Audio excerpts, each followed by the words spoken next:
Hi, fellow tea lovers. Settle in, because we've got a story. I'm Nell. And I'm Rose, and today we're bringing you the tea. Across eras. All right. This week's story is actually piggybacking a little bit on yours from last week, Nell. Ooh. When we were talking about Nancy Drew and popular serialized fiction. So I started thinking about, well, popular fiction, that just feels like such a modern concept to us. That's very, 30s and beyond. And we were talking about earlier serialized examples. I mean, obviously those ones weren't the first, definitely won't be the last. But how far that genre goes back, and really just popular fiction in general goes back, is kind of surprising. Yeah. So I started thinking about medieval books that existed in kind of a popular culture space in their time. Okay. And they're a lot more rare. Obviously, literacy is an issue, although not as much as you would think. For our focus today, I know we're usually Anglophiles, but this is actually very Florentine focused today. Awesome. So what is an Anglophile? So an Anglophile refers to somebody that is very passionate and interested in anything relating to England and English culture. Oh, okay. That makes sense. Yeah. And literacy rates were extremely high in Italy in general. You have the papacy churning out scholars in order to support itself. So yeah. Can you explain what you mean when you said that the church was hiring scholars? Like, how did that produce money for them? So the church as a business entity was a lot more present. The curia is the legal arm of the church. Oh. So they're going to exist anywhere that church administration exists. Like, for example, prior to the Reformation, I think the Catholic Church owned a third of the land in England. So that requires administration. Even though you're not required to pay taxes, you still have to have all of the people that are on the ground that make those systems work. And so in Rome, that's sort of the cream of the crop. If you sent your son to study law in Rome, you're the guy with the Harvard bumper sticker on the back of his car. My kid studied at the Vatican. Okay. So that's what you're aspiring to. You can make connections there. You can make staggering amounts of money. So it's a very desirable place to work. Okay, that makes sense. That kind of rolls over and gives everybody a higher chance at literacy.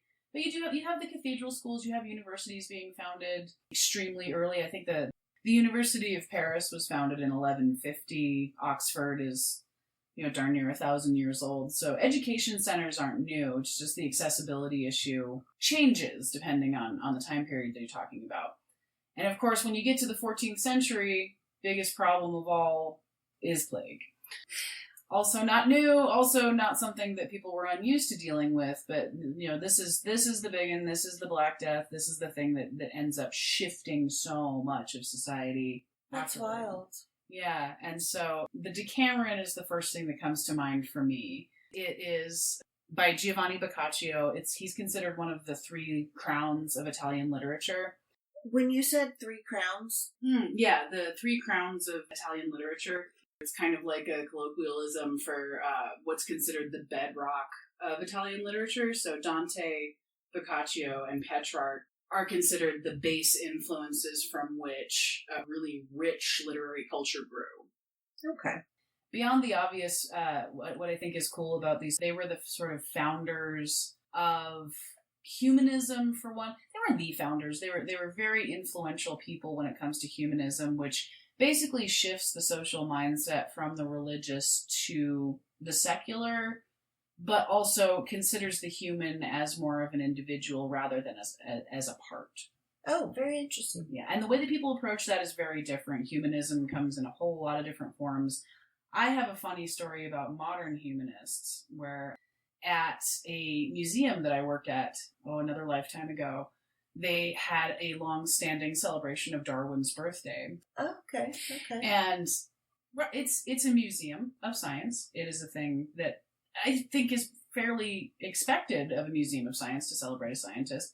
Agree. But of course it's Darwin, so everybody has their own feelings about it. And so they had, for several years, hey, Darwin Day. And then I think year 3, the religious folks in town caught wind and just were incensed. Won't someone please think of the children? We're teaching this evolution thing, And so they kicked up a huge fuss because it was a publicly funded institution. So my tax dollars are not going to that heathen nonsense. And so the museum sort of not expecting this level of controversy for a day that was essentially going to be coloring sheets and balloons goes, I guess we'll just back off on that a little bit. Maybe we won't do Darwin Day this year. It's fine. Let's go do something else. And then the humanists in town caught wind and said, "You're caving to these assholes? No, I mean, won't someone please think of the heathens? What about our right to celebrate this scientist in a secular way? We want our tax dollars to go there." So then at that point, you have no idea what to do as an institution. There's absolutely no way to please everyone, which is generally true. But so then for a few years afterward, after the whole kerfluff, it was because what they landed on was to celebrate Darwin Day, but to also have, I think, the humanists got their own day in the multipurpose room, and then the Christians got their own day in the multipurpose room. And it was one of those situations where as long as nobody's happy, I guess we're all fine. I feel like maybe I missed when that happened, or I just don't remember. But I was first thinking, I mean, I know we kind of do, but it seems interesting to me. We have that high of a percentage of people in town who are that religious. Because we have a lot of, some sorts of religions, but as a whole, like the city doesn't as much as the state. That's fair. It is a state museum, I guess. I don't know. But now I'm stuck thinking, we have that many humanists in town? They have a society. I didn't know it either. But the only practical thing that happened out of the whole stupid argument was that for several years afterward, the poor people that answered the phone at this particular place around Darwin Day had to talk a bunch of people down over and over again that were just calling to check.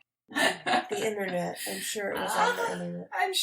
I'm sure it was a much bigger deal. Okay, so we do have that amount of people. Okay. Yeah. So the point being, humanism has a lot of different facets. It's not always non-annoying, but it is often logical. And it definitely was a gigantic basis of the several renaissances in Italy were very, very built on humanism. That's why they were allowed to exist, because Italy, if you think about it, the Renaissance happening in Italy is kind of weird, because the artistic values and the scholarly values that give rise to that sort of creativity almost always got pretty stepped on by the church, whose center is in Italy. Yeah. Everybody likes gold, everybody likes paintings, as it turns out, so does the church. I mean, yeah. But for me, the Renaissance starts at a hard 1500 for ease of writing and thinking purposes. It's a fluid line. In the 14th century, for most of Europe, that's very solidly Middle Ages. But when you're moving into Italy, because they're getting so many early intellectual movements, it's kind of skewed a little bit. And that's part of these guys doing. So Dante, Petrarch, and Boccaccio. Dante being the earliest of them. What's interesting is Boccaccio and Petrarch both cited Dante's huge influences. Dante was actually friends with Petrarch's father. Oh, okay. Interesting. But we're gonna back up a little bit and explain these people, because I think we all hear the mononyms, and it doesn't necessarily always mean anything. Right, like you hear Dante's Inferno all the time. Absolutely. I mean, that's what he's famous for. That is what we're going to be talking about today. But that was probably not the first, but that was an extremely early example of something that was written in the vernacular language. And when we're saying vernacular, it is a huge factor in literature for so long that we separated our scholarly language from our everyday language. So Latin was the language of scholars because it didn't change. It being a dead language is actually extremely advantageous. Mm-hmm. But that being said, Romance languages being Latin-based creep in. So when you're on the continent and you're speaking a Romance-based language like French or Spanish, your slang is going to creep into the Latin because it's the same roots. It still kind of sounds like what you speak every day. Okay. And so it becomes, in a sense, corrupted. And that's why English scholars were extremely highly prized, because their hometown language had nothing to do with the language of the scholars. So they tended to be more accurate in their translations because they weren't bringing in that slang factor. Oh, interesting. Is that similar to how, say, like I only speak one language, I only read one language, but living where we do, I have some expressions that I throw in all the time that are in Spanish, and I noticed your husband does as well, and so many of us out here do. Is that a similar? That's way similar. It creeps in. It's the concept is similar, where you're using something every day and you're hearing something used every day, and it creeps into your language. But like, if you were writing a paper and started using those slang words from a different language, some professors would be fine with it. Some professors would absolutely roll you for it. But that's the sort of language shift. People start using slang expressions and idioms in scholarly work. It's a little bit less of a like just chatting problem. Because slang, it happens. Yeah, okay. Yeah, but so they wanted everything slang free? Right. Because, I mean, every single generation ever has decreed that slang is horrible and those youngins are ruining language. Always. It's literally never not been a problem. Sorry, even if the word itself happens to be annoying, that's how language evolves. Yeah. But Latin didn't have it. I mean, Latin has slang. Latin has graffiti and cursing and erotica, and it was a live language at one point. But because there was nobody negotiating for their hookers in Latin anymore, that's a bad example. They're not using it in the everyday, so they're not having to come up with new idioms, new expressions. So it becomes a quantifiable known Okay. that you can then teach people, and then it's a universal language. It's like how Arabic number based math is something that we use as kind of a base language across all kinds of disciplines because it doesn't change. Yes. Yeah. So what was very cool about Dante is he wrote in Italian. So the scholarly debate between who's the best Latin translator and who's not going to bring in all of those hey bae into their writing. It's skibbity. Oh my goodness, I'm 5 behind. But the point is, do you want to hire the guy that's going to pepper that into his proposal for a grant, or are you going to hire the guy that's going to use the codified language that you're expecting and that your boss is expecting? But to the man on the ground, that does not matter at all. The guy that is dyeing wool at Santa Croce does not give a crap about Latin writing. He's never had the opportunity to read it, write it, hear it, maybe in church. Yeah. But then you have this very entertaining story. Telling each other stories around the fire is not new. Telling stories in little chunkets as a short story, serialized, that's what we as people do. But this is something that's getting written down, and then you can buy a copy if you have a little bit of pocket money. It's not going to bankrupt you like one of the big manuscripts. It's actually more easily disseminated around the working class? The working class, thank you.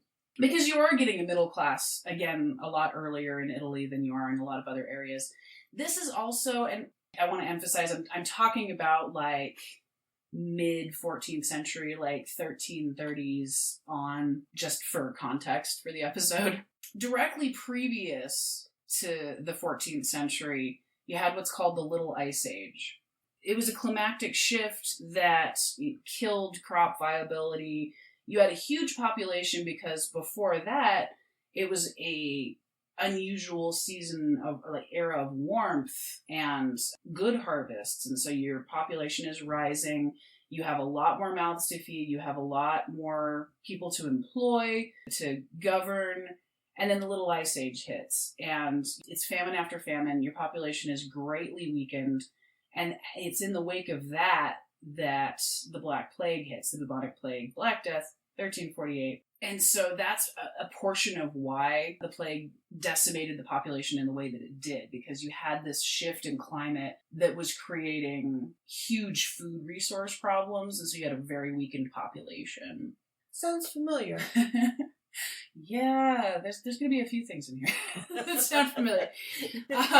So 1348 is the pinpoint date that I'm using right now, and that was when the plague hit Florence. And you have just a terrible time of things. And in this, you have the scholar Petrarch observing the plague hitting, and just, he was very down on his century. He was actually the guy that coined the term Dark Ages. Dang. Because he was sitting here watching just the worst things that you could possibly imagine. We've got famines, we've got plagues, we've got people ruling over us that damn sure don't know what they're doing and definitely don't deserve it. So Petrarch, he grew up around literary works, but was expected to be a lawyer. his dad said, go be a lawyer. All the legal guys get to go work for the Vatican, and it's going to be a good life. And he actually has a great quote when he quit the legal profession, because he was definitely that kid that had a medium to high grade upbringing, was going to go to college to please his parents, and then decided writing was his bag. It's an earlier concept than we think. But when he quit, he said, I couldn't face making a merchandise of my mind. And I think that's amazing. But so he becomes a poet and a scholar, and he ends up being the poet laureate of Florence. Cool. He is an ambassador. He's friends with many, many scholars. His Latin translations, he's credited with rediscovering the letters of Cicero, which is where we get a lot of our government. It's on the same plane as Quintilian, if you've heard the book episode. More people will recognize Cicero, I guarantee. But we have many of Cicero's thoughts because of Petrarch, because he rediscovered the manuscript and was responsible for the translation. Okay. It was also a little bit sad because he didn't speak Greek, but did manage to acquire scrolls of Homer and the Iliad and many other things beside. And he joked that Homer was deaf to him, but he was blind to Homer because he couldn't read Greek. I'm just imagining the difference between he was able to get access to the scrolls of Homer, and I'm thinking I was forced to purchase and read it in my educational pursuits, and I did not appreciate it. Right, we have a grudging paperback weighing down our bag, and he's just jazzed as hell to have found it at all. I mean, yeah, no, that's... It would have been great if I would have went to school now, because I would have had no books weighing down my bag. I have a phone and a laptop. I'm good. Oh, I like the physicality. I mean, that shocks everyone, I'm sure. But if you were to see our studio, much of the soundproofing is provided by books. It is. So that is the very short version of Petrarch. So we back up a little bit, and Boccaccio, the second laurel of Italian literature, he is also a poet. He was going to be a banker because his dad said go be a banker. Ironically, he went into law as his rebellion. Oh.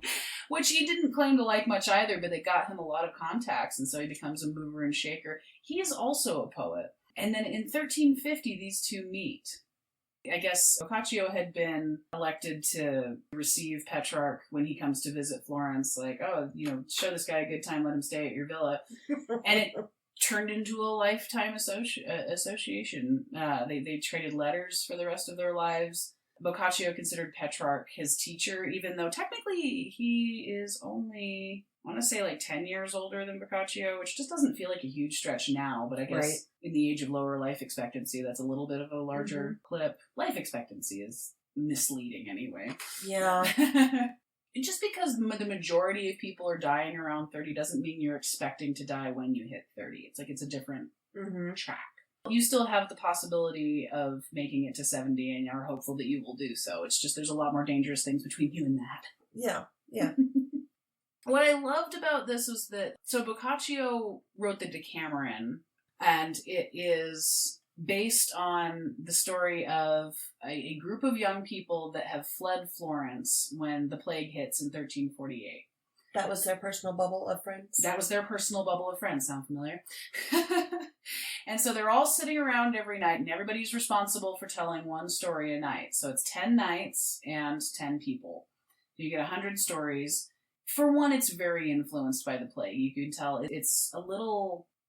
It's poking fun. Yeah, it's tongue-in-cheek. It's poking fun at the whole of Italian society and what everybody does to, present themselves in a certain light and what they're actually doing and how you can't keep up these appearances. It's a really funny set of stories. These are the kinds of things that you're sitting around the fire one night, just like the people in the story, and the guy in the group that can read is reading them out loud, or you're sitting and reading it yourself. But it's the Sweet Valley High of the 14th century. And I makes me wonder what people are going to be writing about Sweet Valley High in a couple of 100 years if it actually survives. Someone will find that extant manuscript hidden in somebody's attic in northern Germany, and the whole cycle will start over again. Yeah. Everything is cyclical in this conversation. I love it. Yeah. So the Decameron is a really great example of a framework story. that inspired so many afterward. Shakespeare, Chaucer. We still use it, and he didn't invent it, but he definitely made it more solid in our literary consciousness. And the thing that it made me think of so much was Christopher Pike, The Midnight Society. Yes. I remember learning framework, and I feel like the Decameron was referenced at some point. Maybe not when I first learned it. But the Midnight, what is it called? The Midnight Society? I still haven't watched the recent adaptation because I love it so much as a book that I've been afraid. So it doesn't have all the stories from the book, and the characters are changed a little bit, of course. But it does have, some of the short stories are from Christopher Pike's other works. Oh, interesting. So he republished a few stories. That's kind of cool. I don't know. Or they reused it. Yeah. I don't remember how the book ends, but the show definitely ended on a cliffhanger. Oh, I hate that. Yeah, because it got canceled. It was the Midnight Club. You know what the Midnight Society was? Another excellent 90s example of framework storytelling. Are You Afraid of the Dark? I love Are You Afraid of the Dark? I go back and rewatch it sometimes. I do too. I don't remember where it's streaming, but it popped up somewhere recently. Yep. I was so jazzed. I remember just being terrified by that cab story as a kid, but it was also the only riddle that I could tell with any regularity. Nice. Which was the one that got the kids out of the killer cab was, can it be any shape or size, is visible to the naked eye, and if put in a barrel will make the barrel lighter. It's a hole. Oh, that is a good one. Right? It's the only riddle I can remember with any regularity. So. I like that. Yeah. Okay. So, in the Decameron, you talked about it being a frame story, because it's the rich kids leaving Florence. Right. So, the group of kids leaving Florence to go to the country house. So they're leaving the city. It's not even the rich people. It's the people that are well off enough to leave, because everybody did if they could. And it seems difficult to come up with 10 stories for each night. You know what? I bet if we hadn't had the Tiger King and the Fear Street movies during the pandemic, we could have told 10 stories in 10 days. We actually probably wasted that opportunity, but I didn't learn how to bake bread either. I learned how to make pretzels. Oh, that's right. That was nice. That was fun. We learned how to make the giant pancakes in the rice cooker. Oh, yeah. Mm-hmm. I couldn't get yeast delivered. Oh, yeah. I actually had a weirdly timed hoard of yeast. You know when you go to the store and you think, I don't remember if I have this, and I had done that a couple of times on accident, so it kind of balanced out when I didn't believe anybody about the toilet paper thing and then had to borrow it from my mom. Do you guys still have your toilet paper subscription? No, it went under and I was so sad. Well, the toilet paper you guys have now has nice wavy edges. Yeah, it's Smith's something. Oh. It's okay. It's a little like flakier. Like it doesn't hold together the same. Peach, if you can hear us, we miss and love you. And if there's any way you can start doing things again, that'd just be great. That was really nice toilet paper. It was nothing I ever thought that I would do, but it was literally the only option. Like the toilet paper shortage in our immediate area was long-lived. It was wild. Yeah, and so these guys, the price was comparable to what we were paying in the store anyway. They were American-made, sustainable wood pulp that donated a portion of their proceeds to domestic violence shelters. Wow. And toilet paper showed up at my door. It was just... Remember when the delivery driver didn't put it at your doorstep? He threw it over the side fence for some reason? We didn't know it was there. We damn near lost the box because it was about to rain and we were like, wait, what is it? No! Did you find it because the chicken is over there? Remember when the chicken tried to build a nest? The chicken was building a nest in the old brick pile and the poor neighbor kid had to come and collect the eggs. That was fantastic. So I recently... So this has been out for ages, but I finally got to see The Little Hours. Has Alison Brie and Aubrey Plaza in it. Oh, nice! Yeah, it came out in 2017. We had a time warp a while back. We sure did. And it's based on only one of the stories of the Decameron, so that's the first thing that surprised me, because when you watch this movie, it does feel like it's in a bunch of little story chunkets, and I would have absolutely believed that they had grabbed from a couple of different places. It's actually only based on the first tale of the third day. Oh, okay. From the Decameron. And they did so many things that were little hat tips to Boccaccio. The thing that is the best example for me is the scene that I showed you. So to set the scene, a noble gentleman is yelling at his wife about the Guelphs and how they're going to take everything from them and how she better enjoy her nice life now. But he's saying it in modern language. And they're like, well, those goddamn Guelphs will come along and they will take that chicken bone right out of your mouth, wife. But they were doing it in the vernacular language.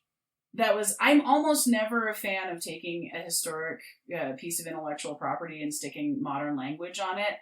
But as a tribute to Boccaccio writing in the vernacular tongue, I think it is just absolutely the correct stylistic choice. I think it made it funnier. We just assume we're going to have things that are written in our own language. Yeah. But because most of the scholarship that was getting paid for and sponsored to be preserved in the form of manuscripts or scrolls, they're either religious or they're very academic. And so they're being written in Greek and Latin and things that are considered to be kind of more grounded language that people think is going to survive for a longer time, because I think it's universally acknowledged that vernacular is going to change. Yes. There are words that will not be acceptable 6 months from now. Skibbity.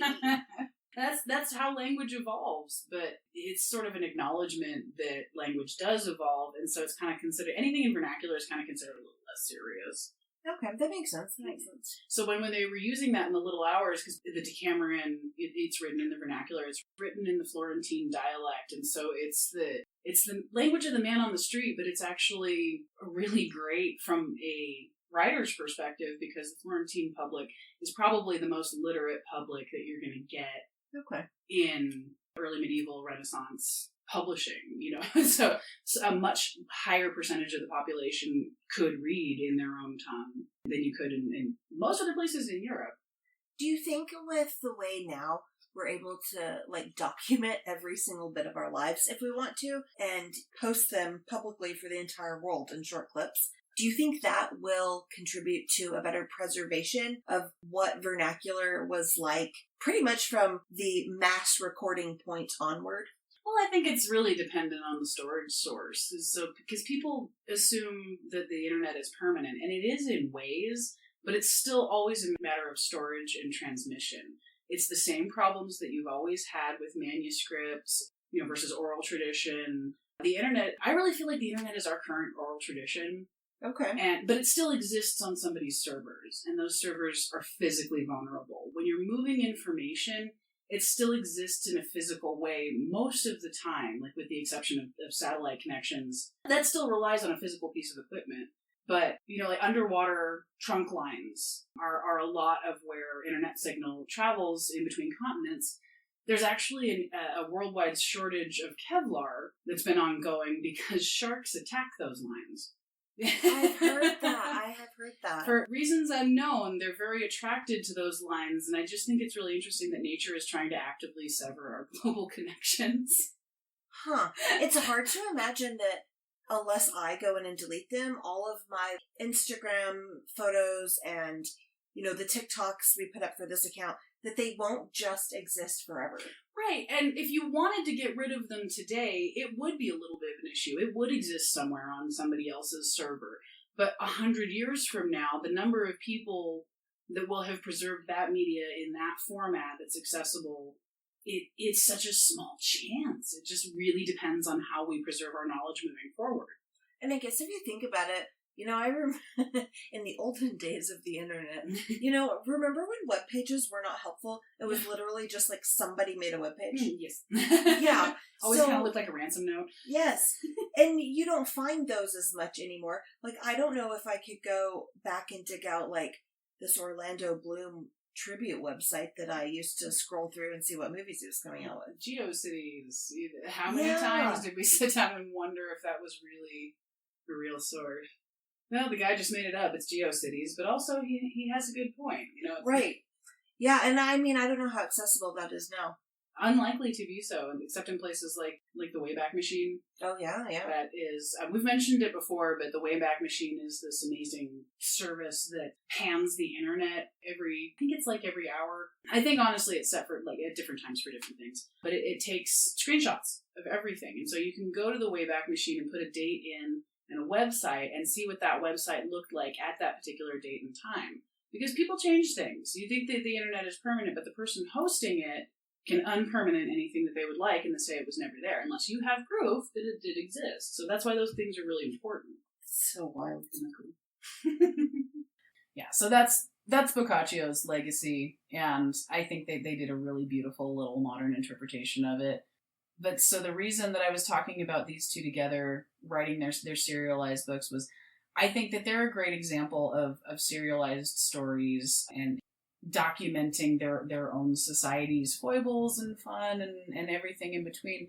But they themselves, just as a pair, were so funny because Petrarch, they both embodied really similar spaces. Again, they were the kind of middle-class kid that decided to go and study language, and they wanted to change the world, and they did. But they had such different philosophies about it. Mm-hmm. It was like the really sober kid getting the roommate that wants to party in college, but then they both share a love of poetry. It's because Petrarch, he climbed to the top of a mountain and brought his St. Augustine book with him and decided that he shouldn't be, so flighty and into the beauties of the world. He needed to look at the beauties of the soul. He was very much looking inside yourself scholar. Okay. Was, improve the human condition by looking inward. Right. We study yourself, study humanity, study the past, because he was a devotee of the classics, and that will give you the answers to the future. Whereas Boccaccio, he's documenting what's happening right there and imagining the future. But in their own way, they're both influencers. Boccaccio and Petrarch being, like influencers of their day. Were they considered influencers in their time, or were they making active change, or are we saying they influenced how things are now, but maybe people didn't notice it? Like, that happens with artists a lot, Oh, yeah, I know. You only get recognized posthumously. They're both interesting cases because they were both recognized as geniuses in their time. Oh, okay. And then also had longevity. There's a great story, actually, in The Bookseller of Florence. Hey, I know that book. Yeah, I know. I keep going back to it. It's honestly, it's a narrative, but it's becoming like a reference book to me at this point. I have like sticky notes and everything. I noticed. But so the Ripoli Press, they were the first ones to print Ficino's translations of Plato, which we still use today. Okay. That was revolutionary. We wouldn't have had most of Plato's writings without that little set. It's a whole different story. But so the Ripoli Press, despite forever being famous because they have that association, they were highly unsuccessful just for a variety of reasons. Typesetting's hard, it's expensive. They were one of the first printing presses in Florence. Yep. They did have the benefit of being attached to a convent, and the nuns did a lot of the typesetting work, which is extremely meticulous, difficult, physically difficult work. You have to lay everything out line by line on sticks backwards. Yeah, we talked about this recently. Thank you. That was a good refresher. Absolutely. So they were unsuccessful. The Decameron run was just funny to me. He thought he was going to make money because it was this set of stories that was established as super popular. Everybody loved them, knew them. People wrote out copies for their friends and family for Christmas. I made this for you to read. So he printed 105 copies as a test run, and there is one single recorded sale of that. It was an unmitigated disaster. That reminds me of, let's use Harry Potter, for example. If you were waiting for the new Harry Potter book to come out and you couldn't make the midnight release, and maybe you didn't have the $30 or whatever dollars for the hardcover, then you could go online and somebody would have typed up a PDF. Yeah. And you could read it there. Yes, it's the exact same type of, people love the story so much that, screw that, I'm not buying the $30 copy. I like the one from Joe down the street. That's how I read the Hunger Games trilogy. I found it online, read all 3 books in about 2.5 days, and then went to the bookstore. It was when B. Dalton was in that shopping center we had, and they closed.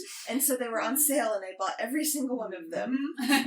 I did have an inside track with the Harry Potter, at least the last couple. I not only worked at the bookstore, I planned the events. That's so fun. That was just so much fun. That was an age. I mean, the author and whatever you think of the author aside, that was a time. It really was. I've made some friends that I'm still friends with because of talking about Harry Potter on the internet. I'm so old sounding. Interestingly, it was one of those rare commonality moments where my mom and I were both into the same thing. Yeah. You know, that was a separate coolness, but just, yeah, it was this whole culture that, well, you know, things change. Yeah, they do. So with them as influencers, I was asking about if they were recognized in their time or not, because I think now we have a lot of people, like your job title can be influencer almost. And no shame to any of them, because many occupations and professions are like this. But I don't know how much longevity even a popular but not like the number one beauty TikTok or makeup artist TikTok person is going to last. I have no idea. I think that's sort of the two-parter existence of having access to the means of production. You can very easily create something, but it comes down to your knowledge storage. Once again, it's unlikely to have longevity if your storage space is not within your control. That's true. Like when our podcast takes off and we have thousands and thousands and thousands of followers, that doesn't guarantee that you'll last even a decade. That doesn't even guarantee that the things you've created will last a decade. Like, you really gotta try. And that's a humanity-long problem. That's why Achilles agreed to fight in the Trojan War, everlasting fame. Everybody looks for it. It's the only form of immortality humans are capable of. You know, I don't know if I want to do anything to achieve everlasting fame. I don't want to be the author whose book some high schooler is forced to read. And I won't be. My book is not anything you would force someone to read. It's just like a nice romance young adult book. But those need to exist too. Yeah. Decamerons need to exist. Fun things in a scary framework make the scary framework less hard. Yeah. Yeah, it's interesting. It got me thinking about Terry Windling and Ellen Datlow. Did you ever read The Year's Best Horror and Fantasy? I know this is a cretinous comparison, but just bear with me here. I don't know if I did. So, Terry Windling and Ellen Datlow were this publishing duo that in the early to like mid-2000s put out The Year's Best Fantasy and Horror anthologies. Okay. And it was actually how I was introduced to Neil Gaiman. I was going to ask you if Neil Gaiman was in any of them, because if he has been in them, I probably have them. Oh, yeah. I picked them up at first, actually, because I had read one of their anthologies and loved it, and then recognized the cover artist, because they almost exclusively, at least for the horror and fantasy, but for a bunch of their other projects, used Thomas Canty as their cover artist. And it's that really cool kind of stained glass, but also Alphonse Mucha kind of 20s postery style. It's really beautiful. And I would pick up honestly, I still do. If I see that cover artist, I tend to pick that book up. And, you know, he works with a lot of artists. It's found good, bad, and in between. But that was how I started kind of clocking them. And they were doing these really cool adaptations of fairy tales. They did a collaboration with Jane Yolen in that genre that was a World War II based reimagining of Briar Rose that I can't recommend more highly. Okay. But for the Year's Best Fantasy and Horror, they got all of these experimental stories together every year and celebrated experimental fiction in the horror and fantasy genres. And that's super cool. Yeah, so it was like the same thing as they're sponsoring as this duo that are very separate people that have very, like, I guess Ellen Datlow was much more on the horror side and Terry Windling was kind of the fantasy editor. But they're coming together to sponsor this sort of experimental fictional project. No, that's a good comparison. I like it. And it does work to have two people who have opposite ideas about something get along so well. Like us. Case in point. Fellow tea lovers, before you go, don't forget to like and subscribe. See you next time. Bye. Bye.